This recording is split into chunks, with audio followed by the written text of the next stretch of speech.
Hello, everybody. Welcome to the show. I am Sean Bond. I'll be your host with my co-host, Joe Gifford. Our lovely guests well, we're kind of both guesting for each other's show. And yeah, I'm Sean Bond of Psionic League. And yeah, I'm going to introduce. Okay, so Joe Gifford is a light language channel healer and intuitive and has developed a unique healing modality that combines her skills for many years of experience. Her spiritual journey on this earth first emerged in 1980 when, at the age of 17, she asked the universe, why was I born? Why was I this way? And what was the point of my existence? Who was um, who was she and who could she be? I didn't She didn't, sorry, I'm reading in the other tense. She didn't dive into those questions fully until 1989 when she was ready and a teacher appeared. For the next 18 years, she attended a Gnostic school, or Western Mystery School in the USA, where topics were as diverse as the science of energetic healing, quantum mechanics, brain chemistry, and psychology, emotional body, and the nature of reality. From the school came the groundbreaking indie movie, What the Bleep. I remember that. After many years of anchoring and experiencing this foundational knowledge, she began to channel firstly a planetary consciousness of the Sophia family, the overlight presence of Earth, and then light language, and have incorporated these into her healing practice. Thank you. Welcome. Yes, thanks for having me, Sean. This is going to be a bit of a different way. We're just going to chat back and forwards about what Sean does and what I do, and see if we can find some common ground in those two. Already. Yes. So Absolutely. I'm going to introduce to my channel, Sean Bond, and Sean is the founder of Psionic League and Silver Cord Spiritual Science. He's a spiritual healer who aids others in holistic healing and spiritual growth.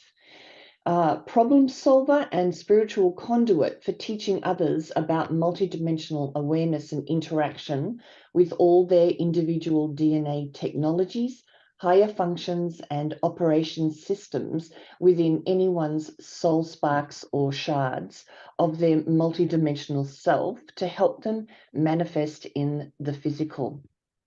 So, to actually say that in a slightly different way, I had a session with Sean, which was, well, actually, let me tell you how I came across Sean. I saw him interviewed by Anne Ishikawa. And in that interview, I sort of didn't understand what he was saying in English because it was really like not anything I'd ever heard of before. And so I'm sitting there very intently listening to try and put it all together. But, and I really couldn't tell you, but by the end, it was like this whole rush of energy was absorbed into my system. So how it works is there's an exchange going on between Sean's higher self and my higher self. And the energies, we're sort of trading information, trading knowledge, trading experience. And this happens with many people that you interact with, but with Sean, it's supercharged. And it was like I'd had a shot in the arm with the energy. And I can't really tell you what it was I learned after that interaction, but I knew I was different just from listening and just for feeling into the energy. So Really Sean appreciate has it. Sean has a lot of different experiences than I have, and this what I have some notes here. So there's a contrast between where Sean works. So Sean works in in dimensions, in frequencies. I sort of see him like the operator of the Nebuchadnezzar in the Matrix, and he can read the code the way that that we can't. And for him, he's able to sort of see it in a different way. But I think that what's happening on the planet, from my perspective, is that me as a inner child healer, working on emotions and how we got here and how we look at the world, has to be in balance between with what Sean does and what I do. So there's a sort of an otherworldly aspect to what we're doing here, but there's also that human aspect of the inner child. And that's what I wanted to talk about today, the inner child, and in relation to what Sean deals with in his world as well. Beautifully put. Thank you. I appreciate that. And yeah, I'd love to experience your healing soon, so it'll be good. We'll trade. Yeah, so what kind of so you're a healer, channeler, inner child work healer. Tell me how you got into that whole arena in life. What pushed you into that? Because most people don't, it barely even comes up as a bridge to expand into, unless like some unique experience happens. So you mean, how did I get into inner child healing? Yeah. Well, also waking up. How was that for you? Oh, well, look, obviously, well, for me, it was always the life plan. It was always going to be what was going to unfold in my life, because I learned, like I said in my bio, the first time I sort of had that great question was when I was 17, and I'd moved away from home. And I suddenly was an independent being as opposed to someone's child living in a family situation. I moved like 300 miles away from where I grew up. And so here am I, independent for the first time. And it just struck me, who am I? Am I my mother's daughter, or am I independent? And that was the beginning of questioning how I looked at the world. And then it wasn't until I was about 27. And I think I have a feeling, and I've looked into this, that I walked in at that point, and that who was in the body ultimately left, and somebody else, some other essence came in and took over. Now, I speak light language, and I can feel the light language coming up. And this is how it works when you listen to any of my videos or do a session. Poretto Koreanda ko istakarianda kamakata. Turiatiki ken zaktarianda ko babatika tariande ko kanya zakarianda ka. Imbaria tikria sakatayano yatkrianda kungets kunga. So potadi kunget. Orestakriana kia. Korinia tarikumbare ti karia tarikumba. So dakrian zakarianda koka. So what I'm getting is that what I'm doing here right now was sorted out in a way millennia ago. Burkindaka, shinderikika, shataria kukanya tsakriandakike, batsa asi sushanyaka. So when I came in, when I was born, I had some very sad experiences. Let's not go into it too much, but I had young trauma, childhood trauma, for the first 7 or 8 years of my life. And I didn't remember it because a lot of it happened when I was incredibly young. So I'd been looking at, on my own spiritual path, going through all of these, reading books, attending courses. I went to that spiritual school in the US, that Gnostic school. And then when I returned to Australia, I somehow ended up moving into inner child work. It wasn't really a decision. I didn't sit down and say, I'm going to be an inner child healer, but it just sort of unfolded. And I realized that, most healers are really, in a way, trying to find healing for themselves. Most people that help others on some level are attempting to heal themselves. So in the process of becoming an inner child healer, I began to heal my own inner child and to get to the early experiences that were influencing my perspective on the world, and influencing who I thought I could be and how, what, were any of those early experiences putting a cap or a ceiling on my trajectory? And in a way they were.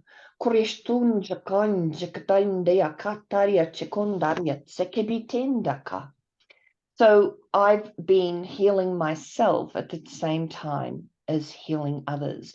And that's how I got into inner child. But the spiritual school I went to was RSE, the Ramtha School of Enlightenment, and he is a channeled being. And the school was a boot camp, and it showed us, for me, the human condition. It showed us the program. It showed me the program. It showed me how the inner child's or the young child's experiences have an effect upon how we move through the world and see the world. So that's sort of a roundabout way to say how I got to this. I'd say I'd set it up a long time ago to not only do inner child, but do work with energies with anyone that I work with this realm, with this where we are at this time on the planet. Zingara ketta ko tingara ketta kon to chuchung ketta tangi sati ingere ketta satukund ko skindere ki kakanda tetam ho dedere ambadirakchi kotos tingira. Yes, thank you for bringing the light.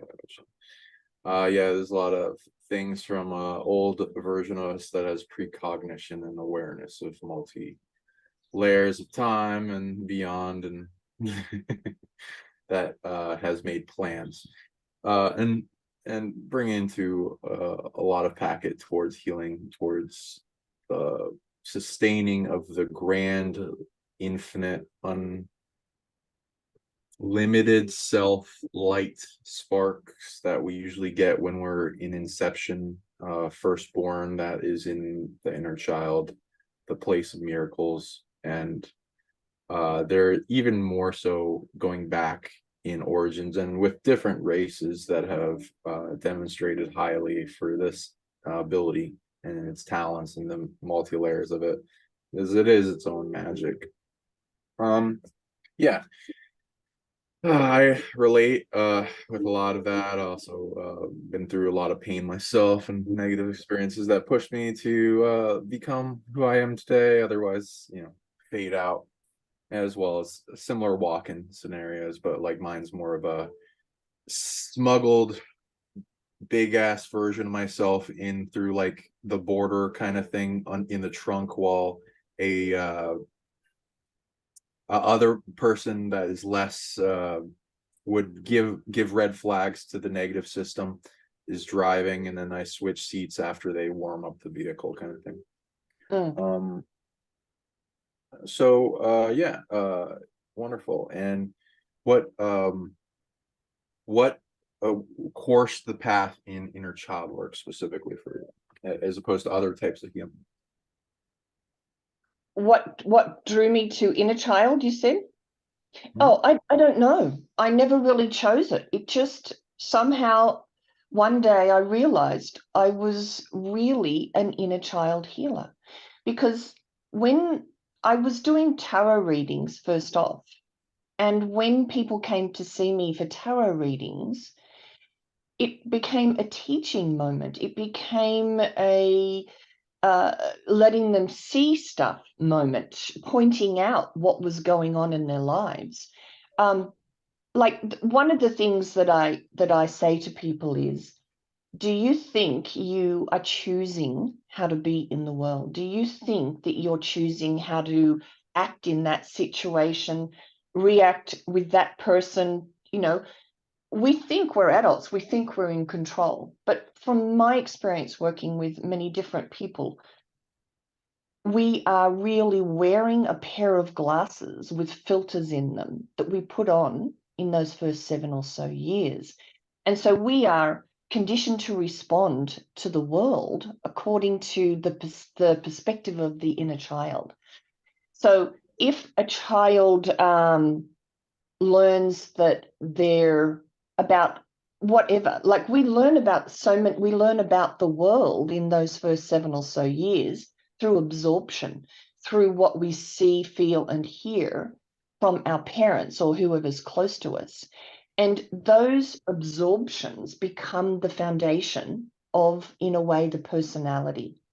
So we are conditioned to respond. We link neural nets, so through associative memory, for example. So when we think of love, we have an associative memory that we connected in the brain when we were little. So if you've got parents that argue or there's disrespect, you will have love, disrespect connected, love, arguing connected. So what happens is you're emitting, I would like love, or I want a relationship. It comes to you through that filter of the inner child. And this is why we tend to marry, for example, the same person over and over. Because in a way, what we're trying to do is heal something within us that goes back to other nows. So we're magnetized, from my perception, my perspective, we're magnetized energetically to our parents because they have a frequency signature and wounds, their own inner child wounds, that match our unfinished business, that match things that we haven't owned or healed or let go of. So we're sort of magnetized to them, knowing on a deeper level that we are being set up in a way for a lesson plan, a life plan that will give us one more opportunity to heal this stuff so that we can let it go finally and alter our energy signature. So are we in a hologram? What are we in? Are we in a fake reality and we're in a pod in a spaceship and we're actually inside an avatar? And all of these different options are out there. But for me, what do you do with your life in the here and now? What do you do in your day-to-day life? You have to deal with your emotions. You have to deal with, why is your life not the way that you want it? Why do you feel blocked? Or why do you feel that you're not on the right spiritual path or as spiritually developed as you think? Or in what ways is your life not the way that you want it to be? And I think the roots of that, or that, is in your inner child. That's where you go to gain clarity about your program. You gain clarity about your energy signature that really is, in this life, predominantly made up of the stuff you haven't healed. Because if you want to look at it in a way, this is a school. I mean, people say, oh, no, it's not a school. That's a terrible way to look at it. But it's a better way to look at it than being, I suppose, victimized by what's been happening. Koreshun jakaya sakai chaitandi kendaka. Kanjakote sakaya kunya kaindakaya te tutana. Kiketias tuki akashutanya kaya te se habaretine ke hetukanyaka handariashe kike nakukacha. So they're popping in because I don't think, Joe doesn't think she's explaining it well enough. So they're trying to give it to people in a different way. That's what it feels like to me. Kikache sakayate, kuchatse kandakayatsa, beti seki otanyaka. So they're saying that it'll get there no matter the English. Akache sakite naka. Because the energy that I'm emitting and you emitting, and as you say, we've got this exchange. So anybody that's watching this will be picking up the energies, will be picking up the knowledge that I can't maybe explain with my my English, just like when I watched that first interview with you and Anne Ishikawa. Zika dentro che non dici trende setta conto so sundere fin de sinde. Nada kata tonto suku to siki jingin de kiata suku. Yeah, and mine is like bridging like an energetic connection to the point in the future when the inner child, miracle, creational, infinite self is maximized, and bringing that in with the to-do list of how to get there. So we're all meeting that. Okay. So yeah, and we can like go back and forth. Do you want to ask me anything, and I'll ask you some? Oh yeah.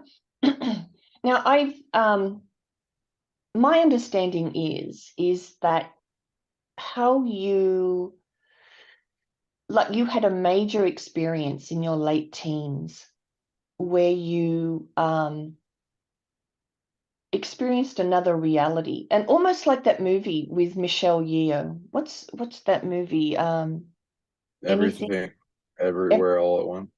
Yeah, my that's how I envisage what you went through, and it was like uh, eons in that time, but only minutes past here. And in that time, you learned a great deal. Is that the case? Can you explain that? Have I understood that correctly? Yeah, yeah, and I'm still integrating everything because it is a lot of time. So, and not just that though, because then at that point alerted a lot of other things, and then they also had some things saw me as a threat, some things saw me as like, oh shit, and then some things saw me as value. Some already knew about me and or observing the whole thing, and then like right after I got out of that negative place, I then went to a really positive place in a bunch of healing heaven realms of like angelics, and then a bunch of other things contacted me, and I'm still like camouflaging the shit out of it, because then a bunch of other things that I don't want to have visited me Yeah. did that too. So yeah, it's like temporal dilation is the word for it, where and that one was like a compressed pocket realm that was implanted into my body, and then compressed my consciousness and spirit, so my body like passes out, and I'm in there for sped up time. And then the main goal was to like harvest me for abilities and energy, and then and keep me in there. I've found multiple people that have had similar, like politicians and people that have done hard haunted drugs, and only in various levels, because they usually don't use a really big one unless it's the person's perceived as a high level threat. And the thing that was used against me, that is the prison, was it's like, is this my fault? Do I deserve this kind of like? And then I didn't deserve this. The dark just really like wants to hold me back from what they perceive. I also found out that the prison itself used to be my own one, that a very ancient version myself created, and then had it stolen, and then uh, so I'm taking responsibility for it, and I also wanting other to not let anyone else go through something similar. So I've been tracking all of the ones that are similar back, and then getting them, and then preventing them from being put on people, as well as freeing anyone that's got going that has that going on, because then the scenarios to compress the person's consciousness, then take over the body, and then puppet it from the possessor's perspective. And then yeah, and I mostly heal. I've healed most of everything having to do with it, except the large amount of emotions, and I don't think I will be able to resolve the emotions for lifetimes. So I just have it compressed into a big box held by my ego, that then I transmute and then learn everything about it each day, to like learn how to become a master of sadness, and just fear, anxiety, depression, rage, all the things that I experienced, and then use them and transmute them into positive things that then can help the world overcome it, and then we all evolve together. Because when and then with all that, because I didn't just experience that place, and I've had multiple other visitations and being taken other places for large span periods of time, and then I remember that it's a unique experience because most people I talk to don't remember or perceive or have a concrete experience of experiencing another realm or another place other than this. So it's very freeing to know that this isn't all that's there. And it's also humbling, beautiful, and makes me appreciate all life, and see the value in everything. So yeah, there's a lot to it. I couldn't cover it in even a few Yeah. hours. Yeah.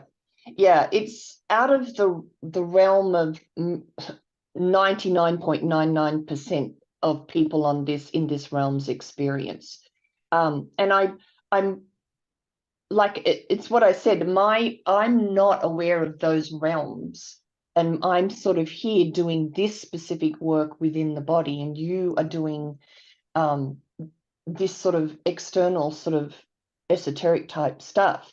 But the bottom line is the answer is love in your realm and in what I do, and that ultimately it's about self-love. It's connecting with that God aspect or that divine aspect in us, whether you're working to heal your life or whether you're working to transform realms and heal old energies and old traps and all sorts of stuff that you do. And that's what you just said. It's about loving yourself. It's about accepting yourself. And for me, when you tap into love, you are tapping into the highest frequency, and it then cascades and has an effect on anything that's lower in its same energy. So when you're in love within yourself, feeling the frequency of love, you are healing not only your emotions, but doing healing on the level that you're talking about as well. Hmm. Mm. Yeah, love is how we uh, def loosely define what we experience in a full spectrum energy that's old and is probably the origin behind most types of energy, and it contains the seed and origin of what can nourish and create most types of energy. And so it has a creator source type of effect on everything it touches, Mm. and it can nourish everything as if it's a mother holding a child, and it has both yin and yang to it, so it's complete. And but there's many levels to it and versions and expressions of it, and we haven't even touched like it's ever evolving, Mm. and even sources are wanting to evolve greater in it, because they don't know, there's no real limitation to it. It's like the universe, it keeps expanding, but it takes a lot to hold up what, like, the foundation. You have to build a foundation to be able to experience that, because we have to be worthy of it. And it doesn't really hurt, but it there's a dynamic between dark and light and absence and abusers and things that like to manipulate love and make it with strings attached or control or pervert it or whatever, and it knows that, and it that's the leveling system of its boundaries that keeps people from being able to experience that greater love, and we have to release those, like uh a hot air balloon taking off. We have to release all the things weighting us down in order to go into that higher love. Yeah. Koriestangiet sakaturinda ko chatsakanyat sakabutes dende kike. Very well said. Gorenjakatia stakanya sakati seka hariti shesha azia kunya karia sesi anya krianaki. I did we did a video earlier this week, and the vision that I got, that I talked about in the video, was of the stairway to heaven, and or to higher frequencies. And it was about loving yourself no matter what. It's about self-love, self-value, and self-worth, loving your shadow.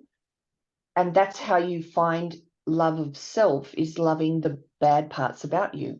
And the vision was that self-love and self-worth was actually incorporated in the structure of the first 3 steps. So it was a different color, like it was made up of a composite of different materials. And then after that, the color, the stairs were the same. So how I interpreted that is, on this journey of evolution we're in, loving yourself is integral to the journey, and it's in the first few steps of it. That it's woven into it. It isn't something that is on the side or that you deal with later on down the road. It really is necessary to help you get on that that level of that path of expansion that we're all sort of trying to find and remember who we are, etc. So I was shown that love of self is the beginning of finding love for others, finding love for all ends of the spectrum that we're in this realm. And so it starts with yourself. Absolutely, the ability to cultivate it. I'll try to like start at a perspective that's really enmeshed into the darkness. Let's say that like somebody that's in pain, and that there's overloaded with something that makes a big heart wall that compresses that fire in their heart. I'll try to like make a thing that like gets them out of it. So they're like in that state, it's hard to fathom or remember what we felt in the past. It's hard to like, oh, we imagine, oh, getting out of this, like, oh, will it always be like that? There's like fear, negative emotion, all that in layers on the heart wall that's like onions on it. Okay, so in that the fire, I've even gotten to the point where it felt like the fire went out. When in that perspective, it doesn't actually go out. It just gets to such a small degree where it could be like a cork or an atom, and it's still gonna be a fire because matter is still light that emanates as a hologram in the spark of our being that splits infinitely and becomes physical matter as the cells divide and up to the heart and then branches outward. So the light, we're light beings, it's always in us. It may feel like it's not there. So you want to fuel the fire. So with making a fire, there's concepts to it. So you got to bring in carbon or a fuel source, which is the shadow. We'll be doing shadow work. And with shadow work, it's not actually shadowy or anything dark like people, oh, the shadow. It's more of, lighty kind of work.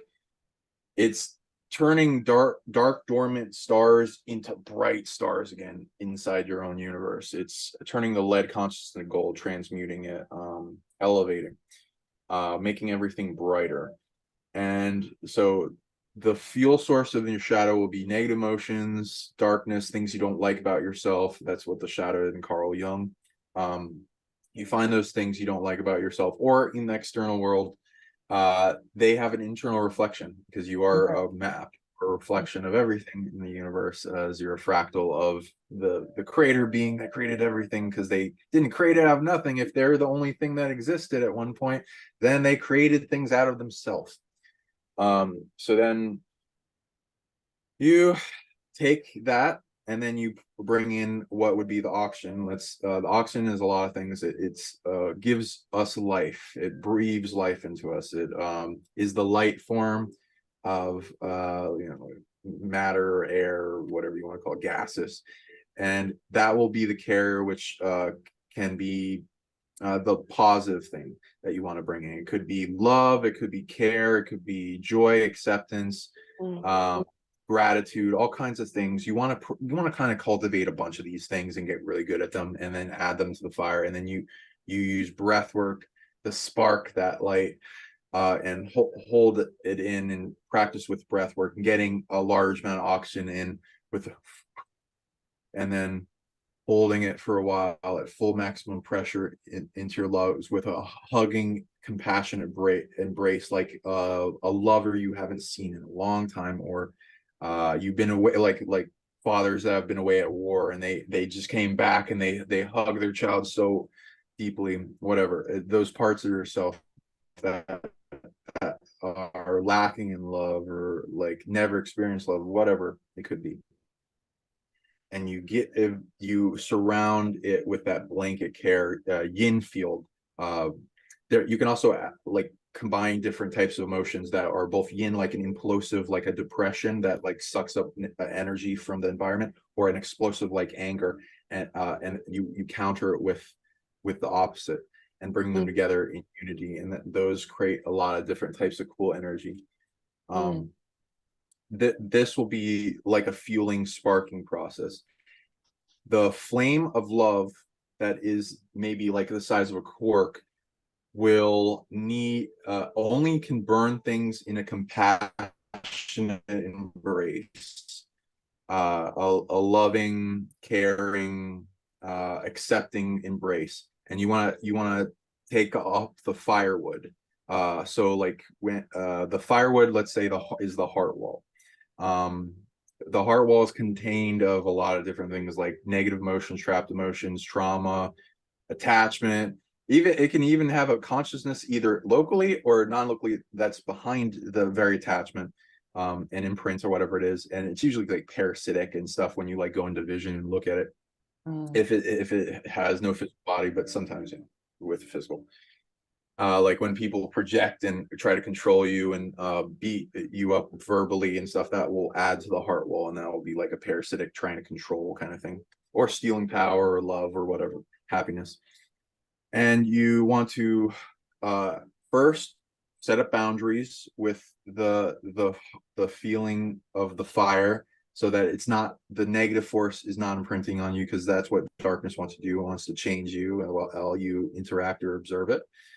And so with loving detachment pulsing from the heartbeat as you feel it more and more, then it's like you want to change your perspective on the heart wall, like, oh, it's parasitic, it's negative, oh, this sucks, or to oh, these are things in my external world that are in pain, that are seeking help, even if they don't know it. They usually don't know it, but at their core, they're in lack and they need help, and they're lashing out like a baby throwing a dirty diaper to get attention, like crying, all that kind of stuff.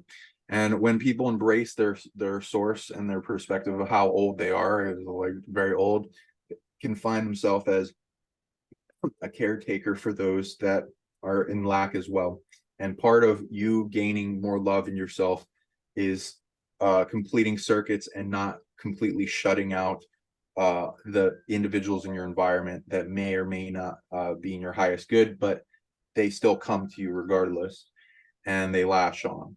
So then it's like with loving detachment, making that boundary, seeing it like a baby bird that broke its wing and it came to you, and it's like, but like, that's not, and you care for it like a mother caring for a child that you haven't, that was taken, let's say it was hypothetically taken away from you, and never experienced love before, and it's lashing out. And so you're still not letting any of the negativity get to you, to change your perspective, and like seeing to the deepest core of its being, which is a being that needs love really strongly. And with loving attachment, make a big bubble around it of caring space and love and healing that gives it what it needs in wholeness, healing, remembering it's ultimately you, goodness, a moral code, everything it needs that you see, that completes it to where it's self-sustainable and it's detached from the parasitic predators that are dominating it. Usually that's how it works. And not needing you anymore, where it can create its own light, because dark beings are parasitic, so they go after people's light because they can't create their own. To be able to turn on its emotional body, its empathy, its love again, so it can feel, and as you reach deep into its heart with accepting it for who it is, as it is, not needing to change it, but giving it that bubble and space where it can change in that nourishing. As you push and detach it, it's like you're raising it up with all that nourishment, so it can take off on its own. It's healed, and with boundaries, of course, it sees you as like, wow, I've never felt that way before. I've never felt love like that.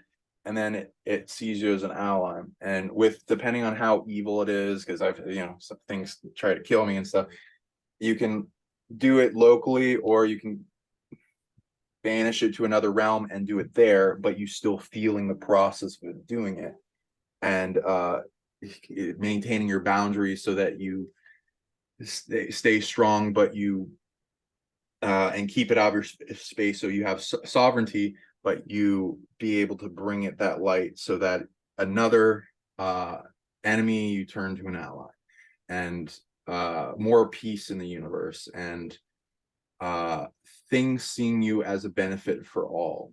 And as that happens, the fire inside starts to engulf the representation of the heart wall, that may be like, if you were to see it as like wood all around, that like limits and try to suffocate and or lower down your heart field and frequency. That heart fire will start to engulf that, and it will use it as firewood to make the flame stronger and brighter. Temporarily, it will get brighter, but you're mainly going to want to work on resilience. So there will be an aspect in the heart fire that will be able to maintain itself against adversity that comes up later on, instead of just temporary. It's like if you come up against the roller coaster of life and then all the darks, there will be things that try to compress your field back down. In resilience, it doesn't go back down past a certain point, kind of thing. So that's what you'd be building up and making it stronger. And hugging yourself can get you through everything, especially as you center into that, feel that eye of the needle, that just like focus right on that. And the longer you hold that, and there's going to be things that are like, don't look at that and here, just think about this thing, and then it'll try to distract you. But the longer you hold that laser point focus on that, giving that nourishment, because chi attracts that place, it's more buzzing, more vibrant. It starts generating chi, starts generating love, and that heart field starts to open up and break through anything that's suppressing it. Yeah. Zetakata kundo vete hada sana hada chiketa jendeta satatia mohodo sotukuata. Go ahead. Tuyan no ya yangan yan nakayan nakumbuan yan yakon yan taka. Yan ya tuki yan nakambuati yan nanayon nakan yan nakayan neon nakayen yan nakon yan nakike. Oriyan nanayon naniyon nga man yan tangden yan nang kuma. Yan ya tun neon nanakiyan neon mananiyon ngay anyan naningo yan naka. So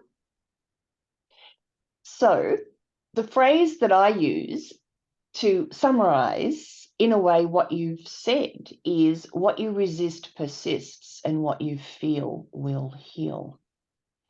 So where we are in this realm, we've been living on a hamster wheel of these old, heavy, dense emotions of fear, anger, greed, envy, whatever. So they're very dense. And so when we're dense, it means that we're on the same level energetically with the beings that you're talking about.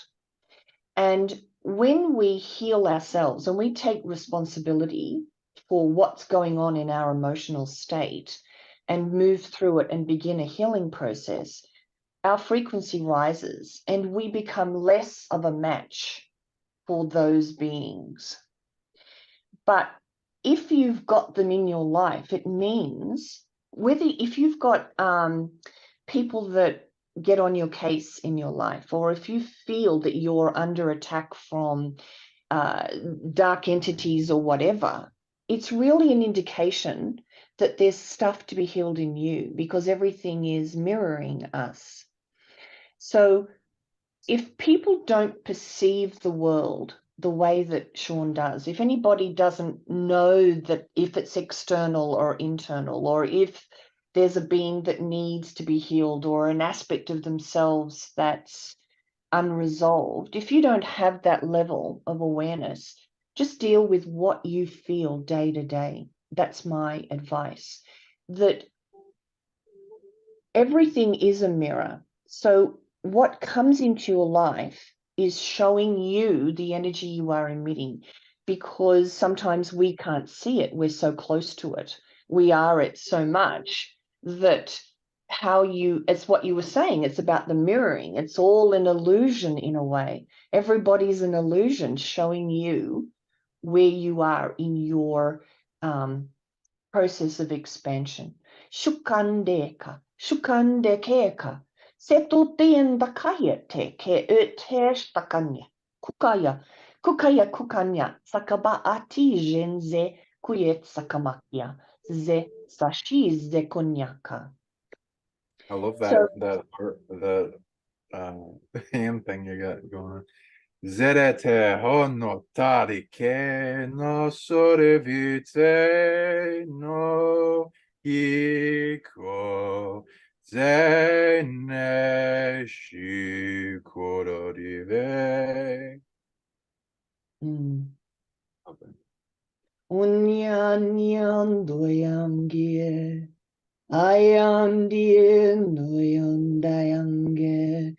Aye, anurendienge amua. Anyanyende, aye ambu. Ishushe zakandakriandakika. Handariashtuka ayenakuya. Handeastoye tukunototototototo. Hejatandia karyataka. Hendariatu karyanakika. Azetuja shenaki. Ambatrianakike. Uzenakia.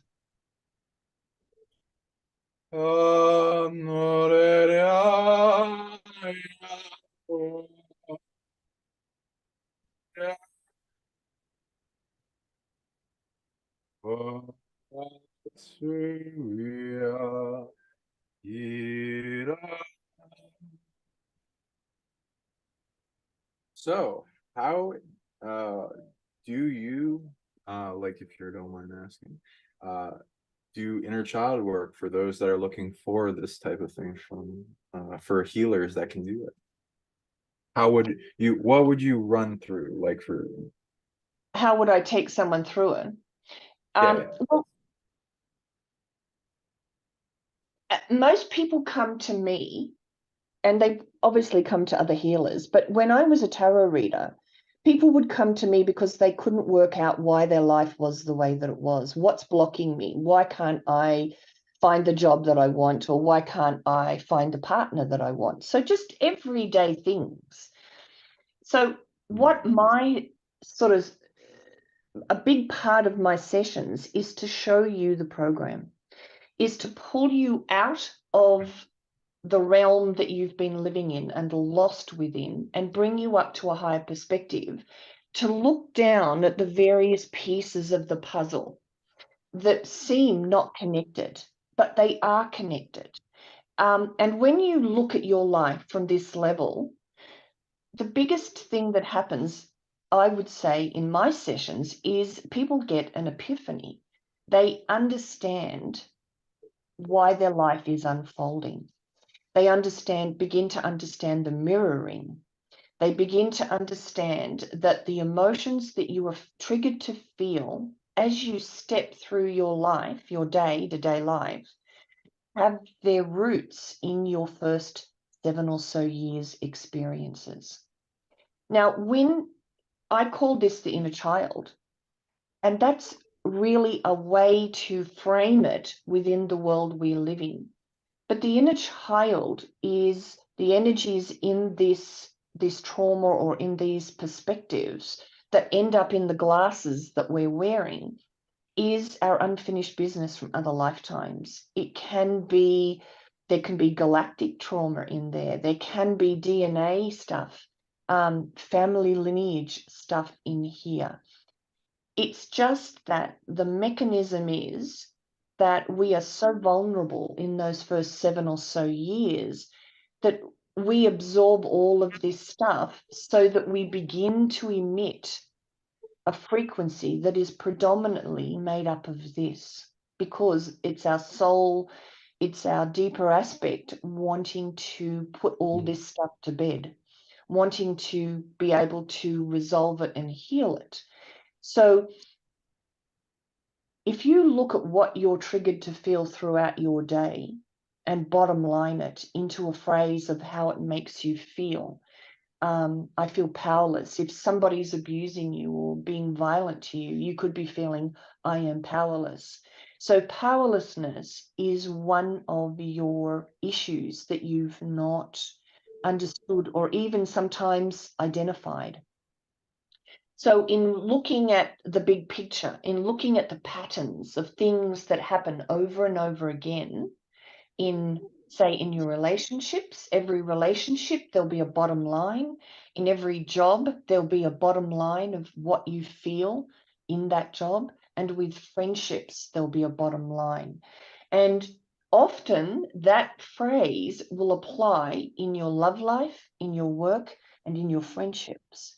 And so it all boils down to one sort of specific issue that is at the bottom of why your life isn't unfolding the way that it is.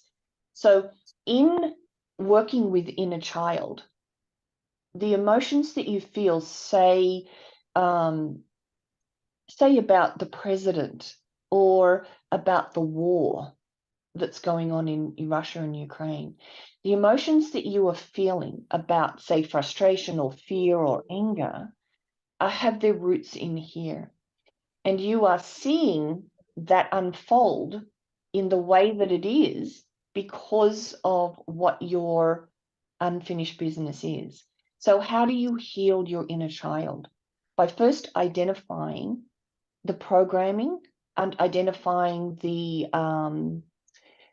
conditioned responses that you have, and actually turning and facing it and feeling it.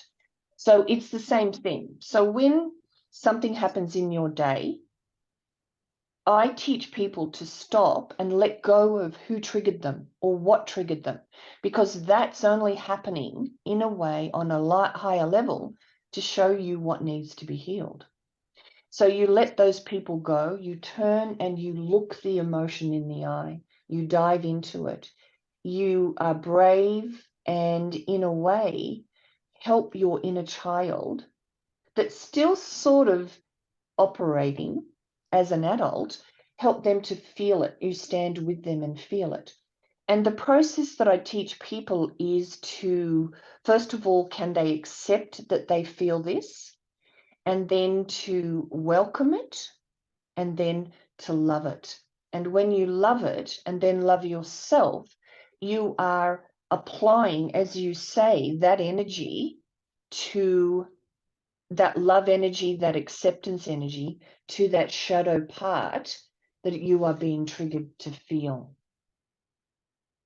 So in the day-to-day life, what we feel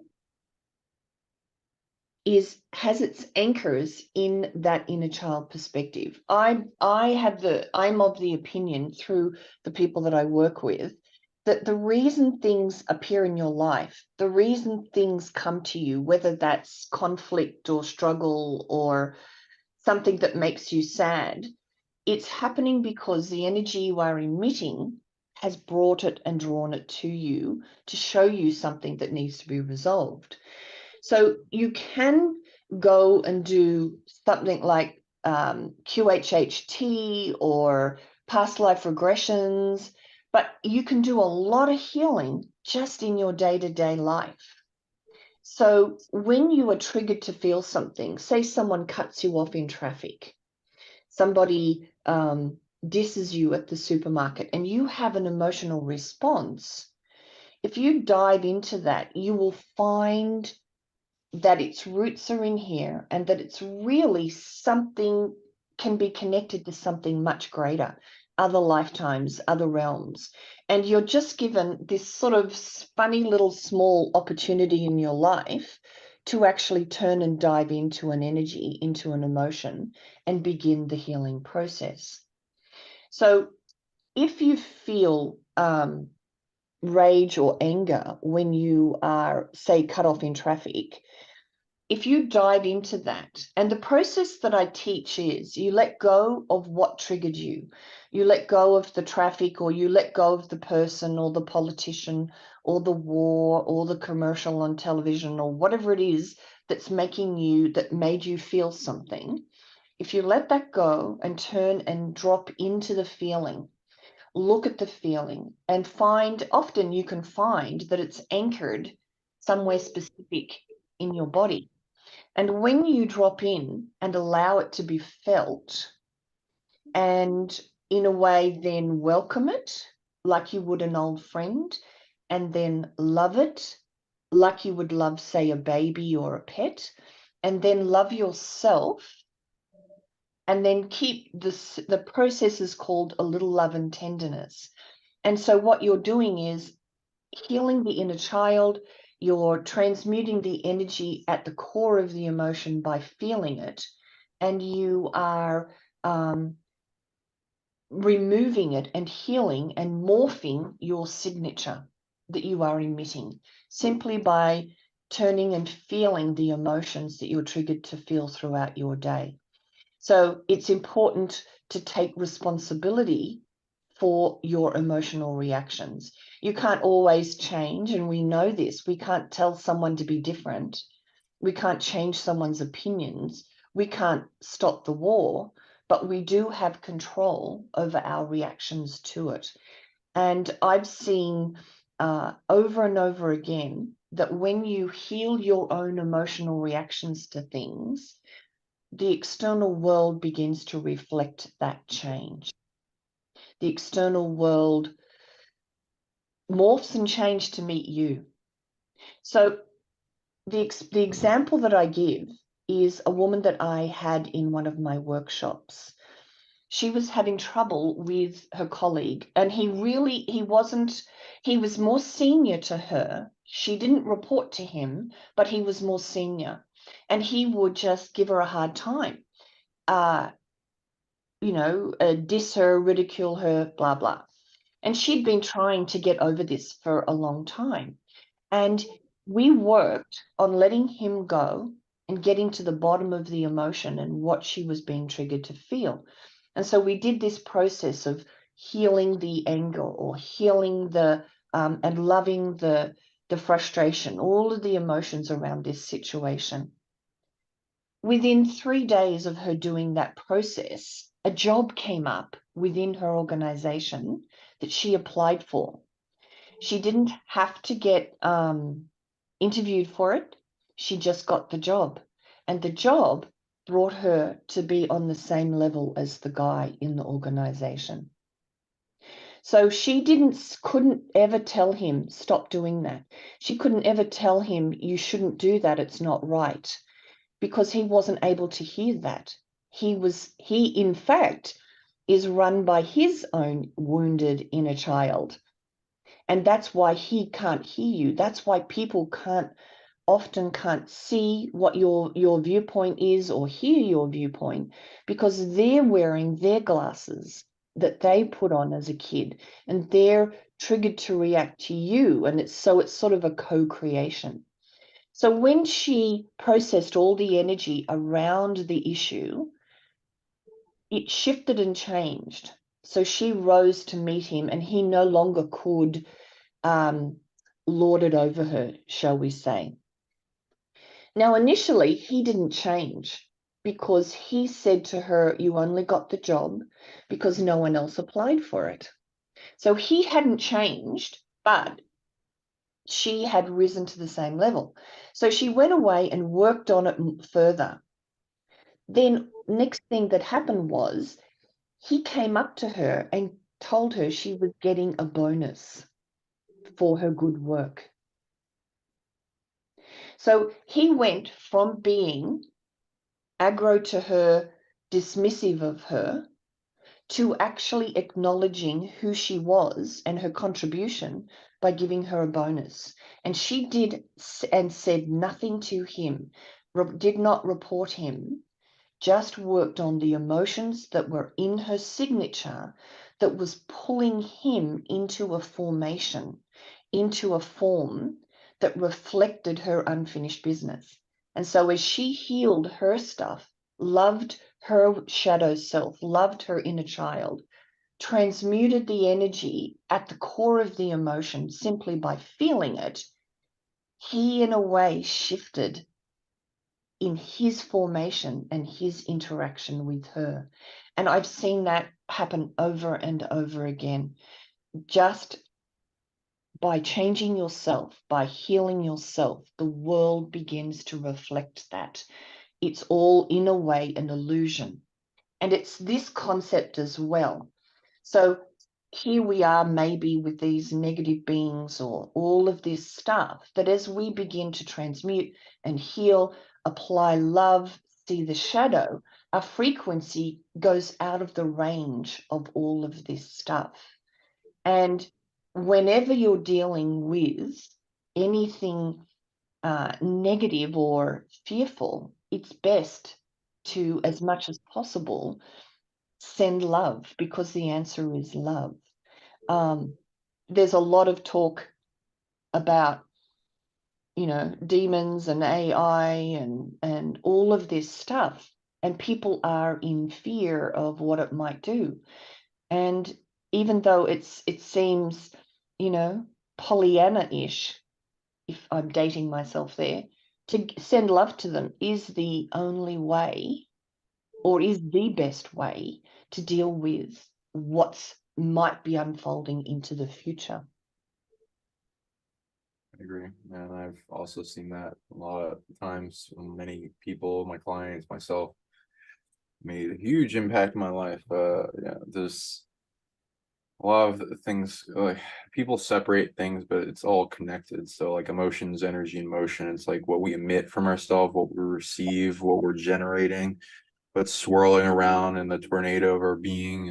And we can get that into working with us, and we can transmute any negativity that comes to us in any way.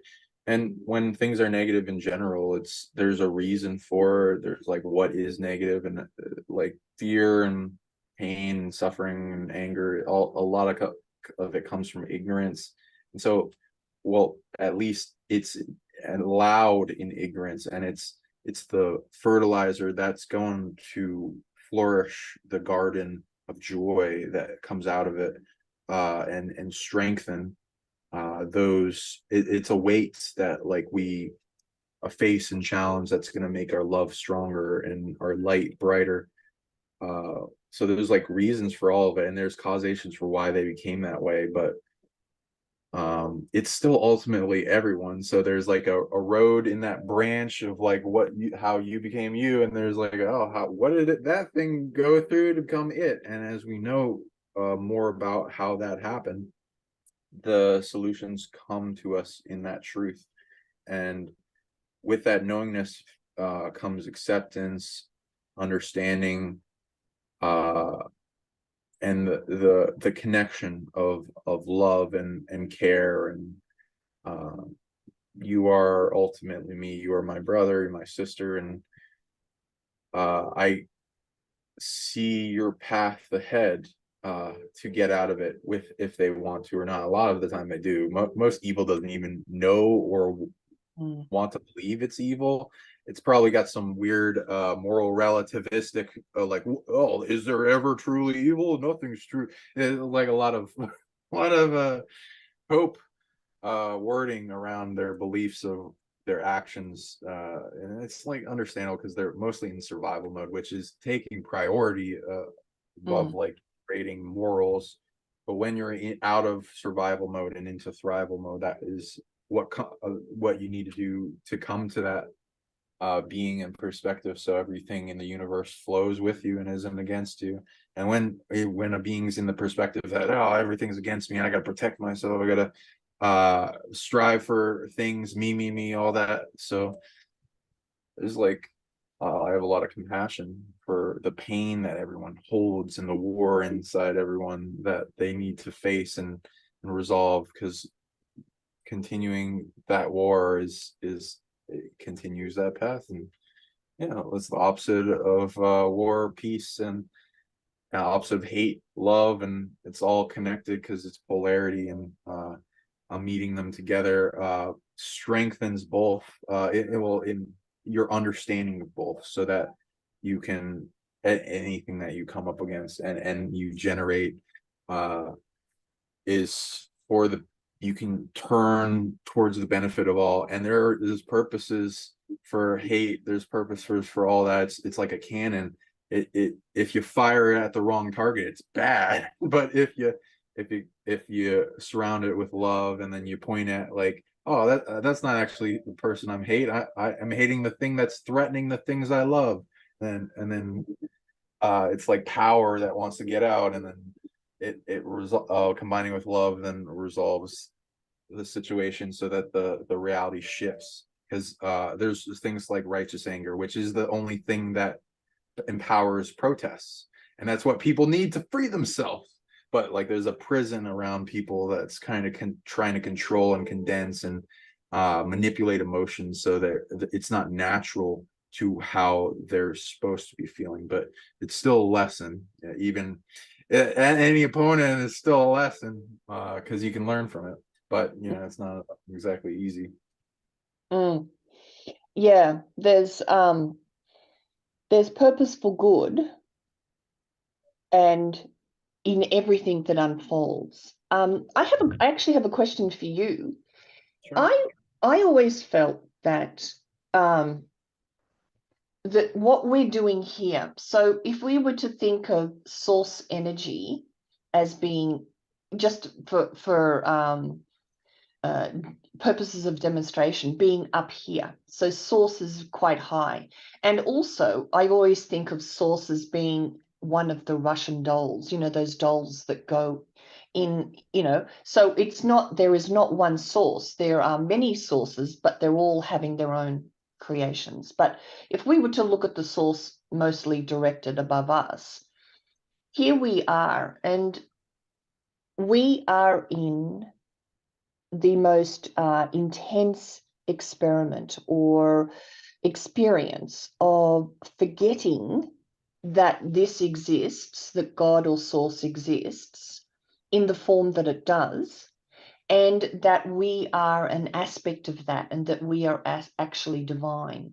So this being wanted to have an experience, or we as aspects of that wanted to know what it was to be totally disconnected from the truth, to exist in this realm of polarity of good and bad, simply as an experience. So yes, things have happened to us, but that we had a hand in it as an experience, because it was just the furthest away that we could go from here, the furthest down, to forget that this was who we were, because it was something that we or it or them or they hadn't experienced before. And so what we're doing here is to experience every aspect of the polarity, from good, bad, right, wrong, but ultimately to find a way to embrace all aspects of it with love, to find a way to, how we get out of here is to actually embrace all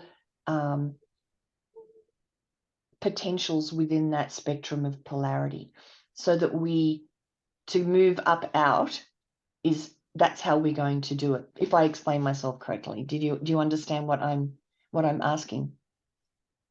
Or were we, I or was this done to us? Wait, what was that last part?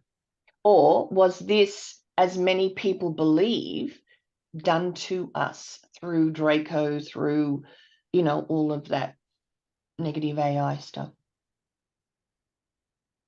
Big question, a lot of layers to it. Uh,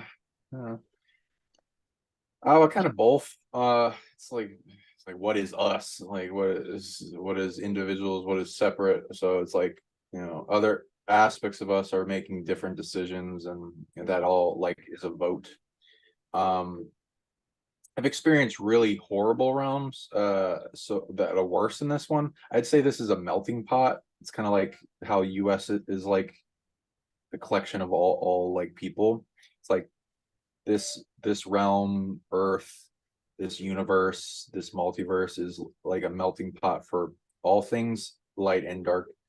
It's just like a way of describing the various effects of beneficial and harmful, and unity and separation, and a lot of other words to describe the two lines of things we can categorize in the different experience and expression. There's really horrible hellish realms, prison realms, quarantine realms that are taken over, because the dark doesn't usually create its own stuff. It usually steals it because it lacks authority in its separation. So it steals stuff and takes over realms and then makes them hellish, and then in there it reshapes realms and universe. It tries to reshape them in its own image and what it wants, and domination, its own believed perception of what taking free will to an extreme is, while still harming others and taking away their free will, which is still ultimately them. So it's a kind of mixed up, tangled up hairball perception of what freedom is it ultimately is harming them, and then building on layers of drama and karma and block to what they can experience, that is that freedom, uplifting, uh lightness, airy, kind of like wood turning into fire, ash, and burned, uh purification, freeing spiral, as opposed to manifesting or solidifying, compressing into material 3D perspective, that like is the downward descension, which isn't entirely negative or anything, because you kind of need both, but in the perspective of the dark, that like bringing into more solidity, or cold and hot kind of thing, yin and yang. So there's, with some chess moves that would be kind of against our free will, that are at play in this world, but it's not in its origin. And yeah, it's a melting pot. I'd say the big overarching game goal is to bring everything that's in the melting pot, that's been warring against each other for since the dawn of time, in all these different multiverses, that into one big chess game here, and then in put them, a lot of them, in amnesia over and over again, to get them to forget all their drama, and then get them to eventual peace and unity as one species. But also there's other chess moves that are the game is working towards that. um Love, yeah, that would be part of the light chess move, and then embracing that. So there's like benefits through the unity in ourselves as individuals that have a huge library of light and dark genetic lineages of different species and soul experiences, has a super hybrid into one light and dark, angels, demons, everything else that's in us, um, that will eventually make a super overpowered effect on everything else, and a training of manager worthy kind of creator god type of beings. I don't have much good words to describe this, that would then teach the lessons that we're learning at a hyper pace, uh, to the rest that lack this type of experience. Mm. Mm, and so it's a definitely middle ground meeting between that heaven and hell, and we're like at the crux of that. I don't know if that answers your question, but I agree with a lot of what you're saying. Yeah, I think I suppose the question is, or the comment is, or the discussion for me is, what do people do if they don't perceive the level of the situation that you perceive, and they're just getting about their day and they're watching this and have no comprehension of the truth of all of the reality, all of the dimensions and everything that you've just talked about and experienced, and yet it's very real and having an effect. What does the average person do? I mean, they're gonna just keep doing what they're doing, like whatever comes in their path, and they're needing to survive and stimuli and what they're attracted to and their joys, their passions, what they want and what creates happiness and their superficial goals. And it's like building up each other. Everyone grows. This place will make you grow whether you like it or not. Or if they somehow had the perception like, oh, I'm not going to learn from anything, I'm just going to stay myself, never change. And it's like that change, being the ability to change, I think Albert Einstein said, is one of the tenets of what makes you intelligent. If you don't change, like life is observing you. It's throwing things in your path to teach you. It's like the best thing to do is learn from everything and learn as much as possible. Because even if you're afraid of being in cults and like learning false perceptions, the more different things you observe and expand in your perspective, that will eventually disintegrate those dogmas and things that are limitations holding you back. If you don't learn from it, all the teachers, the last teacher is suffering. So it's going to kick your butt. And then I have infinite love for people. So the people that usually have that perspective would be in large amounts of pain and like abandonment or betrayal or a poisoned worldview where they've been through a lot. So I can understand why they feel that way for what's happened to them. But I also know that they're also not taking up their responsibility. And when you don't take up your responsibility, it kind of goes to the people around you, which then causes them to have more of a suffering on a thing. So people like say ignorance is bliss, but it's not. It's like kicking a can down the road to like sedate yourself that ultimately doesn't go away, and it will come back even bigger next time as like a big ball of suffering that will make your life worth.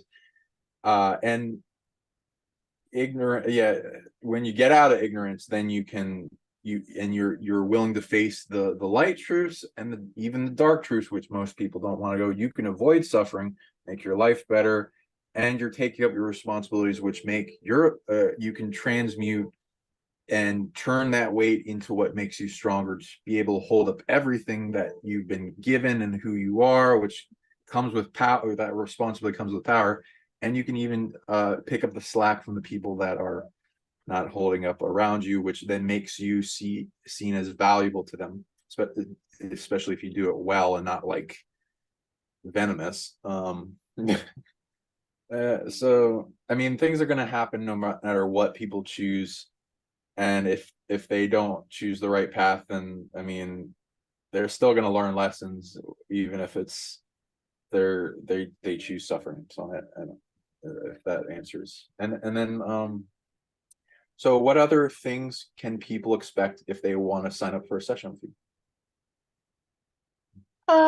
Well, what I'm asking people to do is, and what I show people is to come out. So we've been walking a well-worn rut most of our lives, acting and reacting, knee-jerk reacting, living so close to something, not being able to identify it. So when they come to me, I pull them out and get them to look and take a 90-degree angle, look back at the rut that they've been living in, the fixed perception, essentially, that they've been thinking about themselves and the world, what they can achieve, not achieve, are they lovable or not. And a lot of people are so not aware of what's been going on. Things are not working. for them. So when they come to see me, they come out and I show them the rut. I show them the perceptions. I show them the glasses. I help them take the glasses off and define the filters so that they will never look at their lives the same way again. Now, what can happen though, is you come and fall back in the rut because we are physiologically addicted to the chemicals of the emotions. And when we try to change something, the cells are used to living off or receiving that chemical. Say you're trying not to be angry, or you're trying whatever. So you decide, I'm not going to be angry anymore. So you suddenly, walking around, you leave the boss behind, you leave the job, you go on a holiday or whatever. But because the cells are used to feeding off or receiving anger chemicals, they wonder where it is. So the cells send a little marker up to your long-term memory, and it's like a filing cabinet, and out comes a memory of a time when you were angry, and thus the chemical is released. So what I'm showing people is that whole mechanism and telling them ways to keep pulling out and seeing that rut of perception, and to keep that perception going, because it isn't, some people have it happens and they change overnight. So you could have, say, like a near-death experience or something so profound that it sort of shocks you into a new perception, and you stay there and you understand, I can't be angry anymore. I can't judge or blame that ex-boyfriend or ex-husband anymore. You just pull out and you know you're different.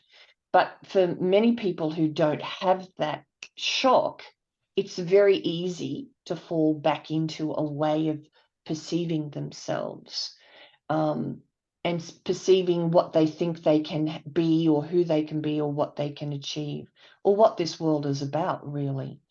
So when people come to see me, they're shown the rut, they're shown the program, and then given exercises and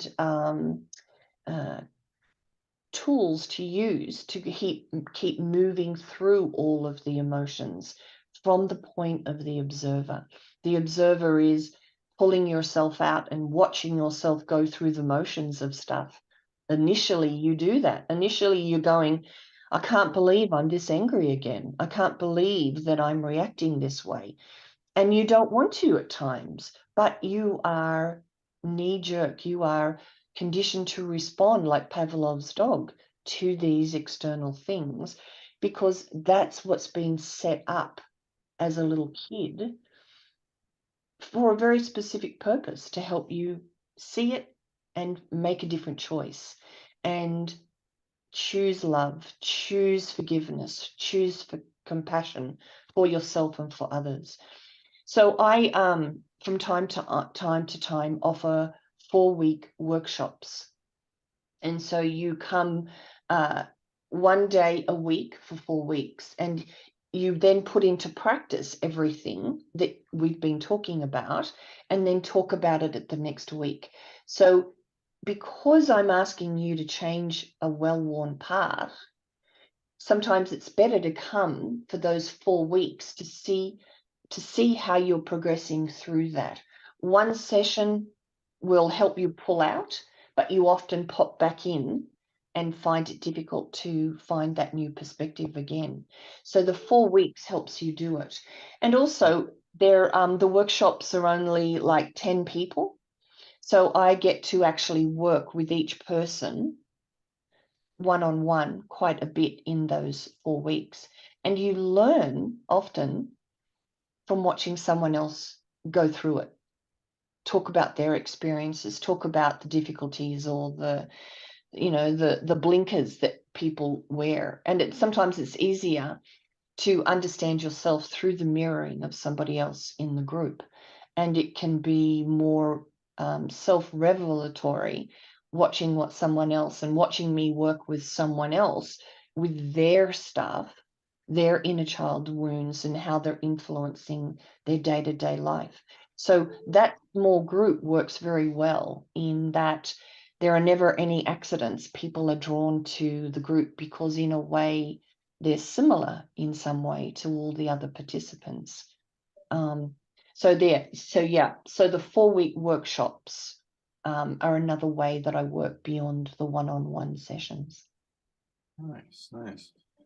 Okay, lovely. And yeah, it's am I keeping you, or do you need No, to be any? no, let's hope the internet keeps hanging. Right. Yeah, and what are the modalities of in your buffet of options for healings called?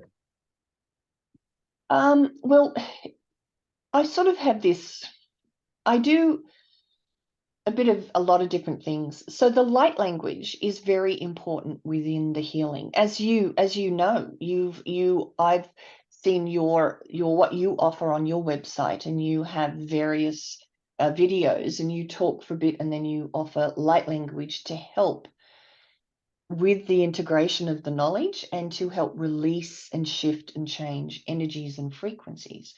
So within all the sessions is light language. Within all of the workshops is light language that helps. It circumvents, light language, as you know, circumvents your ego, circumvents your logical, rational mind. And it allows the energy to drop into your system and alter the frequency signature somewhat. So when the light language comes through, it can be knowledge about what I'm saying, or it can be actual coding and frequencies to help shift and change the trauma energy, the wounds energy. Shekukan yakato ke seke inze kikandaka. Pandeki Saka Otarianaka. So it's a joint effort. Pukun Jaka Tikeka. Handeriki Saka Atianaka. And the session was seen way before it actually happened. Pukunde Kidiendaka. Kika Saka Andustakana Katsuke Etijan Sakanaka. Hambetiviki Kanjakatarianakike Atariakuka. So it's very simple on one level what's actually happening. Ezakanyaka, Kukanyat Sesta. I with those out there wondering like, oh, why should I get inner child work? And I listen with why I recommend Joe Gifford, and I also do it myself, and I will eventually have some products up there on it. It's like, so your infinite spark coming into creation, unhindered by the grinder wounding aspects of the world that limit the filters, the prisons, the limitations. So it's unlimited, it's more free. It's how to reach purity in yourself, creativity, all the aspects of what you had as a child that you may have lost through the beating up the world, and reclaiming that back. And of course, miracle tech, which not many people know exactly what it can do, but like, let's say it's another kind of type of magic that allows you to make things happen, things just to happen miraculously, things that you need, things to show up, people, places, things, events, experiences, opportunity, knowing, knowledge, all kinds of stuff that bridges and forms back to you understanding yourself in the universe. And as you emanate that and you expand the territory, it goes to a lot of things, including miracle healing, empowerment, miracle opportunity, loves coming in, you near-death experiences, being saved, all kinds of a blanket of support that gives you what you need, that you can you can draw on from other places like God or source or angels, but one of the biggest generators of it in the solar plexus is the inner child. And we can, by healing that and protecting it and helping it survive and maintaining our innocence or retrieving our innocence if it was stolen. And there's, the light, the dark aspect of it. And then the opposite, with which I'll go into more, with the inner elder. Um, yeah, there's a lot to be brought back, and the layers that would be built up on top of the limitations usually held by the ego, and it's what shapes who we think we are as opposed to who we really are, and it gets us back in touch with who we really are, which is unlimited, unspeakable, fully. Anything you add on to it limits it. So like, how do we perceive that?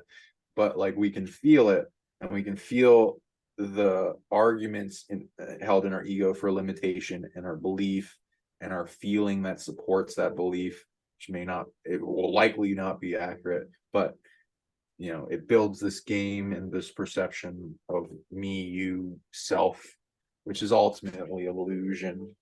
But a lot of people have different sustained selves going on. Yeah. So how would you add to that, and like, why people should pursue inner child work? You answered a bit of that before with what would happen, what to expect when they get it from you. Well, I mean, really, when we come in as that God spark. I call it the traveler. And that is the being that has lived all these various lifetimes, lived other manifestations, other realms. And when we come in, we are pure, probably the closest to source or the truth of who we are. But what happens is, because our soul has unfinished business, it gets layered up. It gets layered with, you, like you say, the onion, with the trauma and that. But there is a reason for that, and it's because it's stuff that it's been tripping you up, catching you up lifetime after lifetime. You've not owned it. You've been in victimization or blame or fear. And the language of the void, the language of God, I believe, is emotion. And the emotions are what are, in a way, absorbed into the knowledge base of God or source of feeling. Gionnaite ka ati kondakriatsa. So we use English or words or French or whatever to explain things, but the truth of the experience is in how you feel about it. And so here we've been experiencing this range of emotions, but we got caught up and never let go of the negative ones. So we still hold on to the fear, the anger, whatever, from all of these other nows. And in fact, we begin to identify, I am angry, I am envious, whatever, and that becomes our identity. And it isn't. It's an experience of an emotion that we just need to move through and let go of. We really only needed to experience anger once to know what it was. But we got caught up in it and stuck in it for numerous reasons. And so it is unfinished business. It's like all these half circles in our soul, anger. But rather than completing it and putting it to bed in the soul or in the knowledge base, it's sort of hanging there waiting to be fixed, waiting to be completed, complete the circle of the lesson. So the inner child is this lifetime's opportunity to finish all these lessons, to gain wisdom, and to be able to move up and out of this experience that we're in. it's the inner child is just how you do it in this lifetime from this level. There are many other ways to do it, I'm sure. As I said, there's past life regression, there's doing the work that Sean does. Absolutely, it all adds to the growth. But in this reality, the simplest way is to look into the inner child and heal it. And as you begin to look into those disowned parts or those disassociated emotions that you felt and pushed away as a kid, you begin to take off the layers of the onion, layer of the onion, and you get back to that spark. And that spark is your divinity that is unlimited, that is brilliant and bright.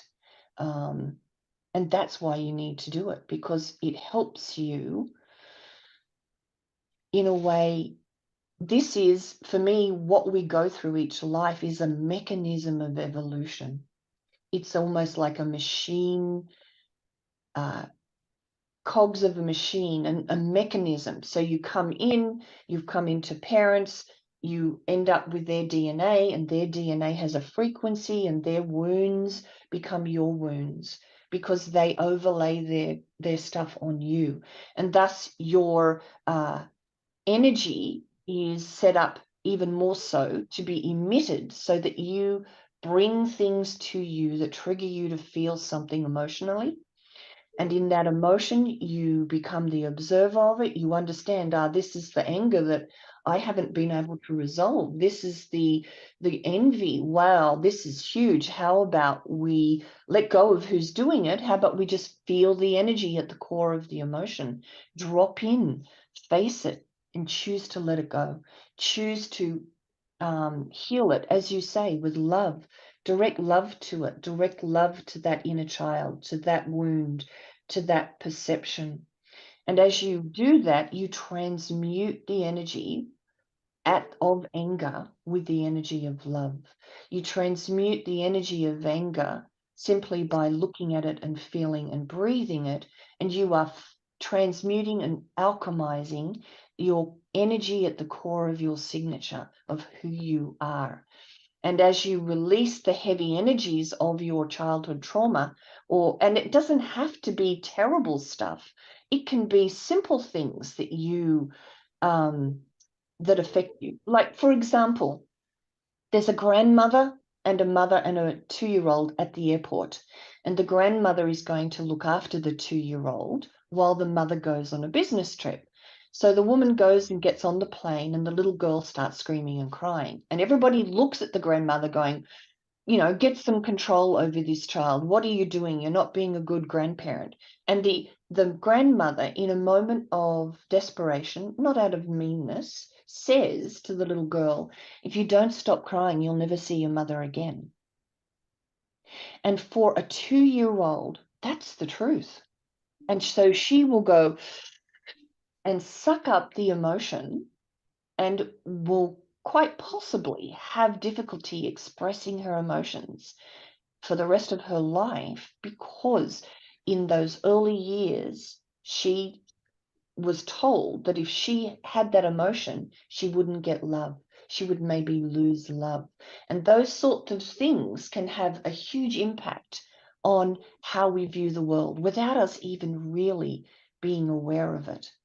So inner child is to change. Healing your inner child heals your frequency signature, really the core of who you are.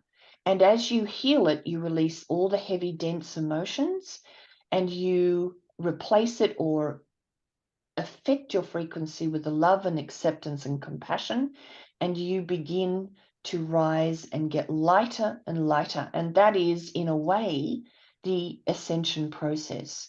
It's letting go of the heavy, dense energies and replacing them or incorporating more compassion, love, care, joy, and bliss. And these things on the heavy, dense ones kept us here for far too long, because nobody teaches emotional intelligence. And the healing of the inner child is, in a way, belated emotional intelligence training. Mm. Well put. Thank you. How can people reach you? And can you plug your data and if you have any upcoming events or things you want to talk about? Yeah, you can reach me on my website, jogifford.com, and I've got things listed on there. Now, I would highly recommend Sean too. I've had a healing session with Sean, and it was literally out of this world. It was intense and amazing. And um, the next day, I'll just tell you a little bit. The next day, I worked on it. I did. He gave me some homework, and I did it, and all this stuff. And the next day, I was in the phone shop getting a new phone, and because I'd cracked the screen of my current one, and Sean texted me, "How are you feeling?" And I said, "Oh, it's fine. I'm moving through it." And he goes, "What exactly are you feeling?"